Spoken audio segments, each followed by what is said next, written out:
Alright, this is our March update to the fish room. An interesting thing is I added these 6 albino cories, and I've got 6 pepper cories that have been in here most all their life, and I never saw them. They always stayed under the sponge filters until night, only come out in the dark. But after a month of these albino cories, and they've never been shy, always coming to the front. It's helped bring out these Paleatus cories. Now, many of them are out most of the day.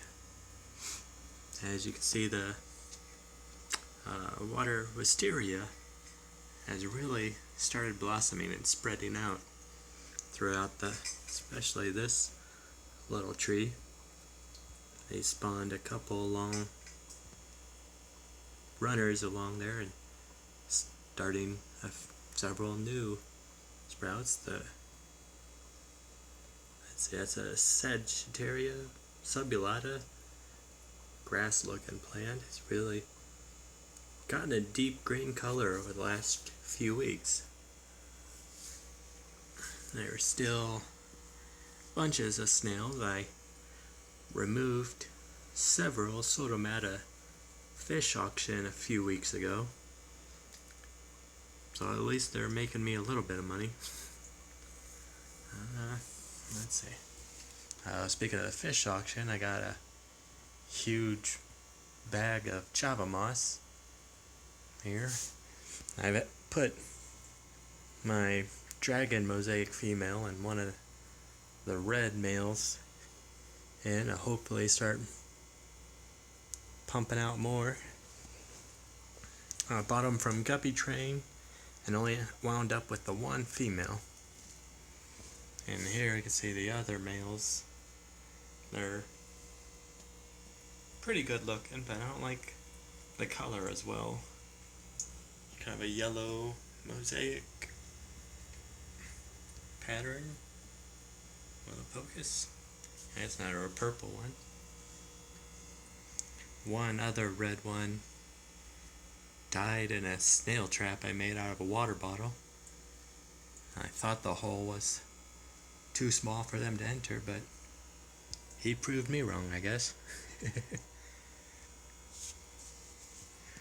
Let's see, also in here at that auction I picked up, I think it was 5 or 6 Barbatus fry. But since the Java moss, it was floating for several weeks. A couple days ago it sunk, so now it's nearly impossible to find them. Here I'm just growing out some more of the blue diamond guppy fry. They're not much color to them, but they look like they were all female. That guy's a little slimmer, maybe he'll be a male. And there's a few pepper cories. Like the others, just hide under the sponge all day.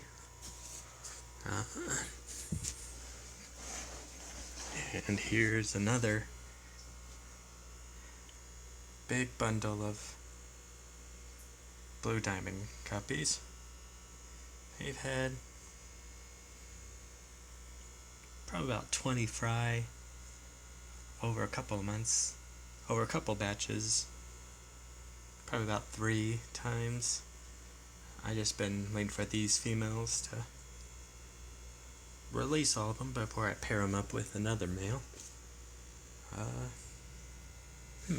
Oh, I also added my fire red shrimp. Let's see if they'll focus. There's a couple. And I just saw one baby way back there.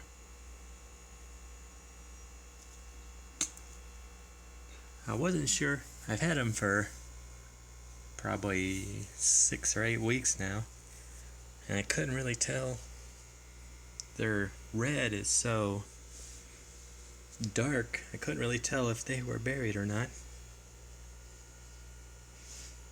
But there were 2 males and 4 females, so I figured it was bound to happen eventually. It's good to see they're finally dropping some of their shrimp.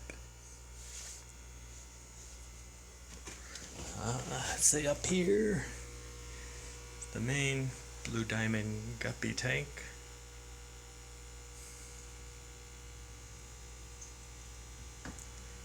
There's a few that are this half black body.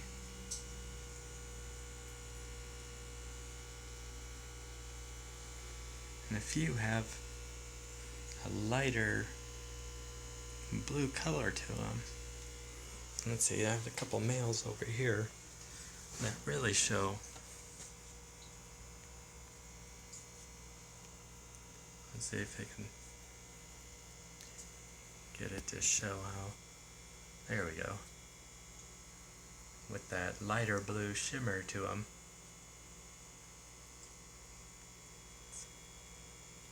It's a neat pattern, but I like the deeper, darker, solid blue, like this male.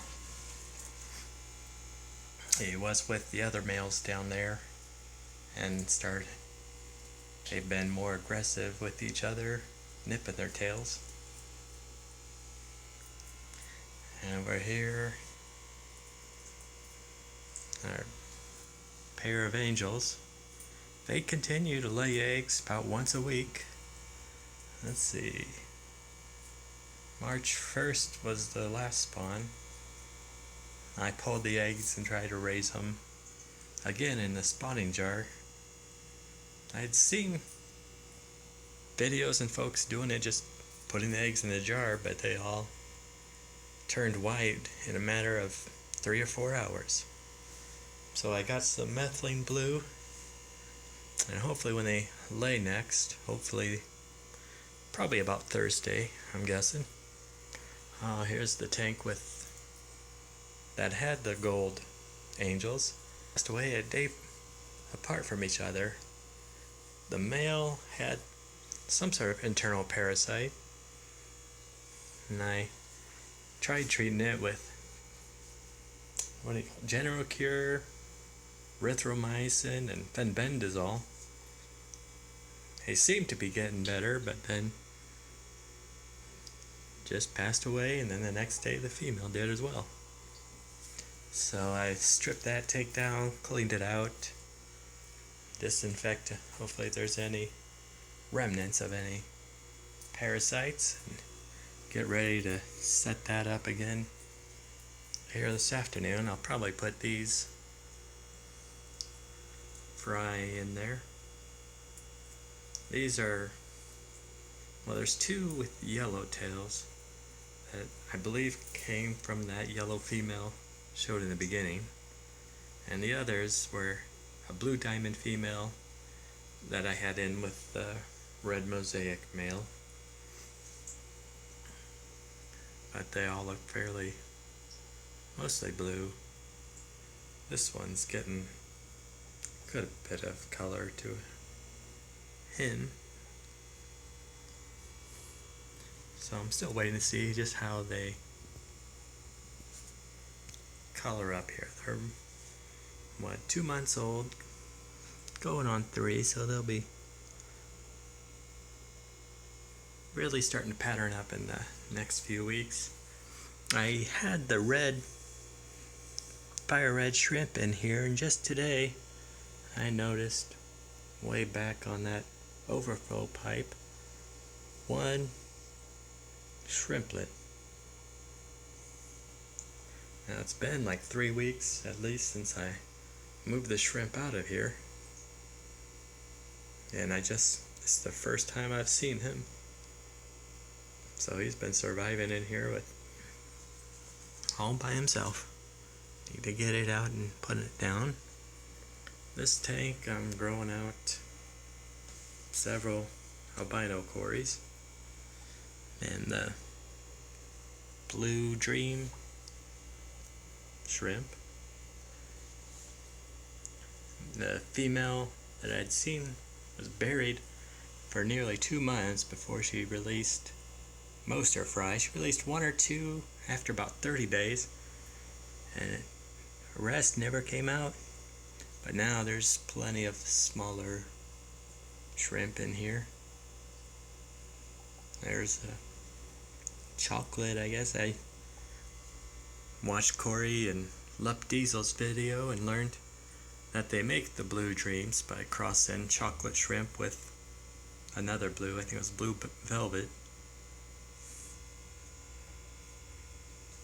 So that explains why blue shrimp were having these brownish babies.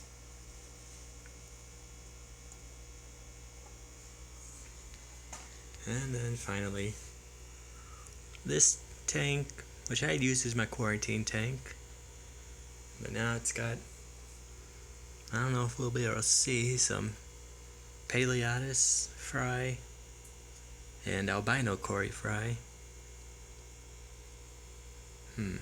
They're only a couple of weeks old, so it's still really small.